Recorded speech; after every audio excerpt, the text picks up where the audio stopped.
Hi, good morning everyone. This is going to be my weekly haul video, so I'm just going to be showing you a few interesting items that I picked up this week. It's been quite a good, successful week. So my face is glowing, it's the sun, I don't know why it's doing that. Hang on, hello. So yeah, it's been quite a good week. I've had a few good sales, nothing amazing, but what I'm gradually doing is starting to build up an inventory on eBay now. So that now I've got like about 30 items for sale on there. Some of them just kind of running in the background on 30 days, and the more interesting ones I've put onto 7 to 10 day auctions where I think I should get a good price on that. But a lot of the media, a lot of the games and DVDs and stuff, and the stuff that's kind of not out the ordinary, I'm just happy just to have that sat chugging away in the background on a 30-day. Buy it now with an automatic relist on that as well, so I can just kind of forget about that for 2 months, and then if it still hasn't sold after 2 months, then I can look at changing the pricing or changing the description of the category, or then if necessary even just taking it back to the charity shop and getting rid of it. So that's where I'm at. So yeah, I've had a few good sales. I've sold some of my retail arbitrage stuff that I picked up, which is the first time I've done that. I bought some Lego Star Wars encyclopedias for a fiver, reducing 15 quid, the new versions with a little white Boba Fett minifig. So I had them on for 13, doesn't get much interest, so I dropped them down to a tenner, and I've sold 4 out of the 5. I've only got 1 left of them, so I've made £40 on that already, on a £25 sale. So not as high margin, but it's so easy to do. I had a really good Amazon arbitrage find the other day, which I'm not going to mention it yet, only because it hasn't been honoured and I'm concerned it was a pricing error. It does happen quite often. So it's basically a Lego set that was reduced brand new from £20 to £5. So I got a heads up for it from someone. So I bought 5 of them. I'm just waiting for the confirmation to say it's been dispatched, and we'll see where we go. But I should be able to get £20 each back on them. I only paid a fiver, so if that works out, I'll let you know what it is and where it's come from. So yeah, pickups this week then really. I have got some usual stuff. I haven't really been out. I've been to a few charity shops. I went to the local car boot on Thursday, and what I did pick up, and I'm going to show it you now in the flesh, was this Pyrex 10 litre lab reagent jar. I cleaned it up.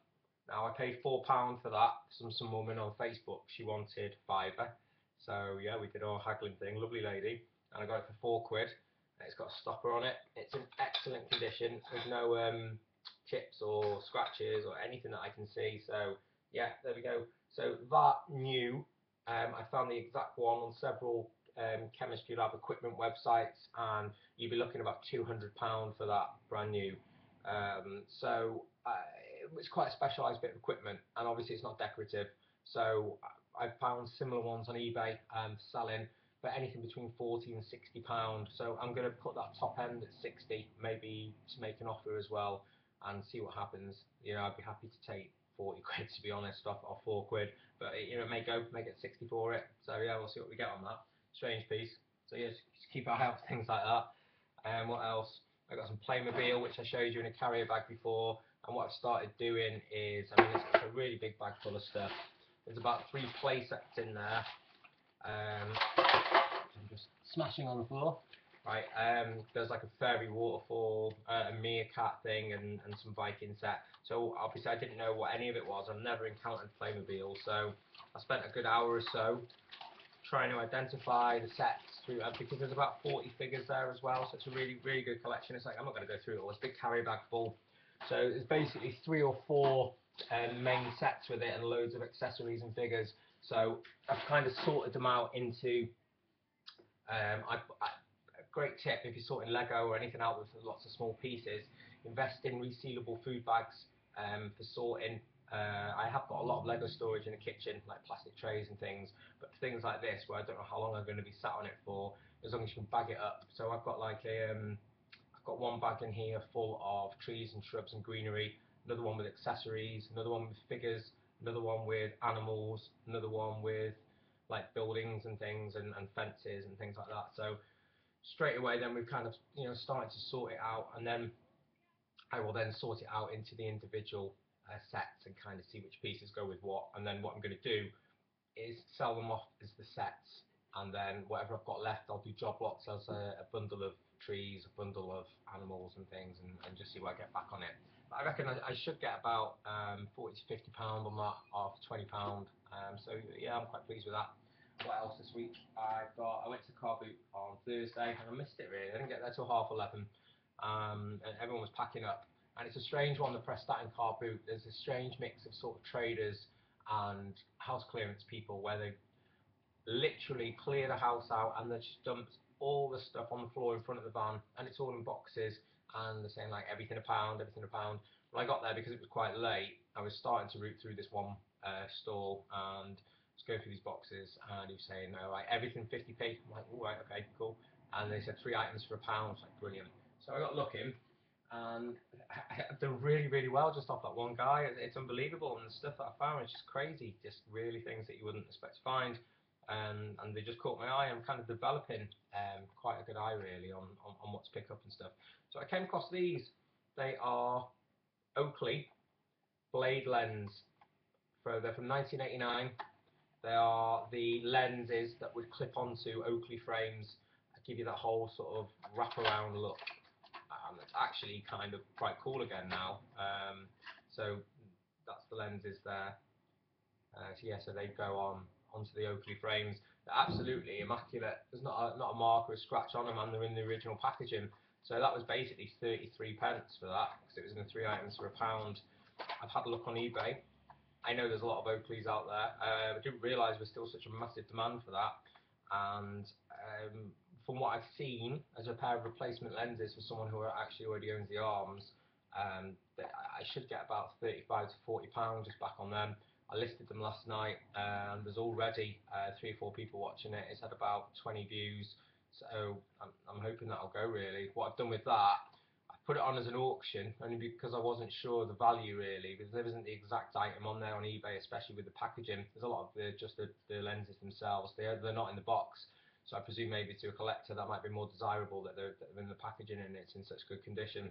So I've put them on auction, but starting bid of £4.99. And see where that goes really. I'm thinking I should get about the 30 to 40 pound mark on them, so not bad at all really for 33 pence. I saw these. These are a pair of Sony headphones. They're from the 1980s. They're in good condition. I tested them at the time, obviously just by plugging them into my phone and playing some music, and they work great. Not very bassy, but it's kind of the sound really from a lot of the 80s. Hi-fi gear was very much into the mid-range and treble, and didn't really sort of worry about much about the bass too much. And they're okay. Yeah, they look a bit cheap and naff and plasticky, and they need a bit of bending really. I've got a funny shaped head, but they sound good. And on the back of stuff like Guardians of the Galaxy with the whole Walkman thing is kind of, I mean, I know there's always been a market in cassette Walkmans and things like that, especially Sony ones.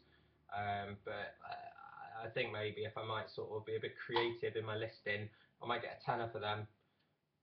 The sponge, always the thing to look for, because the sponge deteriorates. This one's got a crack in it, but it's not too bad. They're very hard to get replacements for the particular ones. But all in all, I mean, they're a nice looking pair of headphones. For for like a teenager or someone like the late teens, early 20s, that's like a really cool sort of retro look, I think, to be honest. And I'd probably wear them myself. They just don't fit very well because I've got a really funny shaped ears and funny shaped head, so I have to use the big over the ear ones because things like this just aren't no good. So yeah, so that was good. And then the third item in the 3 for a pound, it was just a load of crap there, but it was things buried in boxes and nothing was sorted out at all, and that was just amazing. I had loads of fun going through all that. And the last thing was this. It's broken now. And it caught my eye, and it looked really, really familiar, and I couldn't place it at first. I just knew it was from something. It was something that I'd owned in the past, or something that I knew what it was. So I'm going to put it up, and I wonder if any of you can tell me what it was. These open. These are like little stone gargoyles. And they open. 1, 2, and there's a little piece of string with a manacle on the end of it. So what that actually is, that's a Star Wars toy from 1983, made by Kenner, and it's Jabba's throne. So there was an amazing Jabba the Hutt playset that you used to be able to get, and Jabba would sit on the top of that. And then he'd have his little guys with him. He'd have Salacious Crumb and Princess Leia and all the kind of weird aliens and things all around him. And you'd be able to lift them up and put like evil dudes in. So yeah, so I just knew that it was something unusual, so I bought it, and then I had a look on eBay. Now, if it was the full set, not boxed, because I don't think there's any boxed examples of it on eBay at the moment, but if it had Jabba the Hutt with it, I'd be looking 35, 40 quid. But just this as it is, because it's got all these little things with it, and it's got the little that dangly thing with it as well. It's worth about 10 to 15 quid. So I've put it on for 12, and we'll see where we go with that. What else? Well, the last things I'm going to show you. I went to that charity shop where it was like full of stuff. Where I was telling you about where I was scanning the items with my phone app. Picked up a few unusual PC games. They were only 50p each. So I got Stone Keep, which is a sort of quite well regarded vintage RPG. I put these on Amazon because the eBay prices were great, and there seems to be better price on Amazon really. And this, which is quite unusual, I've never seen it before. It's a Star Wars Episode 1 Yoda's Challenge Activity Centre. Now there's a bit of a strange market for these because there's, besides the Star Wars ones, there's also some Mario ones as well. So if you ever see them, they're well worth looking out for. They did a whole range of like educational kids Mario titles, officially licensed by Nintendo, but not made by Nintendo. So there's things like Mario is Missing and things like that. I'll probably do a separate video on those because they are quite unusual and they're really worth picking up. But I mean, that is in excellent condition. It looks absolutely brand new. Anything Star Wars, anything out of the ordinary is really worth picking up. This is not a single mark on the CD. I could probably sell that as new, but I scanned it on Amazon and the cheapest on there was 16 quid. It's like, oh, fantastic. So I've listed mine there, I think at like 14 bottom end. It might not move, but at least it's on there. Then I got Simpsons Hit and Run, which I'll probably get about 4 quid for. And then this strange thing, which I've had to put on Amazon because it's not for sale on eBay at all, and it's only that I scanned it and it came up that it was like 18 quid on Amazon. It's in French. It's region 2, so it will play on British DVD players. It's called Polly, which is a strange name for a horse. I presume it's this kids TV series based on a series of books. I've done a bit of research. It's obviously in French. But yeah, that on its own, that's volume 1 of 4, it's going for like 18 quid. So I don't imagine it's going to sell anytime in the near future. I can't imagine there's a huge market in this country for French horse kids adventure titles. You've got to be very careful when you're Googling something like that. That's probably put me on a list somewhere. But yeah, so yeah, they're my stranger pickups this week. I've had some really good stuff, to be honest. So I'm going to a car boot tomorrow morning. I'm getting up at 6ish. We'll see if that happens. But it's not a local one. It's one in a place called Chirk. I've never been before. So I'm going to go. I'm going to take 40 quid out my not business account, but my eBay bank account. I've got it all separate now. And then just see what I can pick up, hopefully. And then what I'm going to carry on doing is not worry too much. I haven't had too many sales this week. I've had about 8 or 9 sales. I sold a Lego set, a SpongeBob rocket set. I'm keeping that separate because that's just my own money, and that's just stuff that mine and my daughter have owned, and we're going to use that towards a holiday. So I'm not counting that in my eBay sales really because it's historic and it's stuff that I've had in the past. So yeah, I'm hopefully going to pick up more stock and I'm just going to try and keep listing things because it seems to slow down a little bit, which is fine. I'm just going to try and build up an eBay store now and build up a good selection of stuff on there, and then see how things start getting picked off and getting sold, and see how we get on. So that's it for today. Thank you so much. I've got like 53 subscribers. That's amazing. Some of my videos have had like a couple of hundred views. I'm really pleased with that. Didn't expect such a good response. So stay tuned for more really, and let me know if you'd like to see anything in particular in the future. Hope you all have an amazing weekend, and I will speak to you all soon. Thank you. Bye.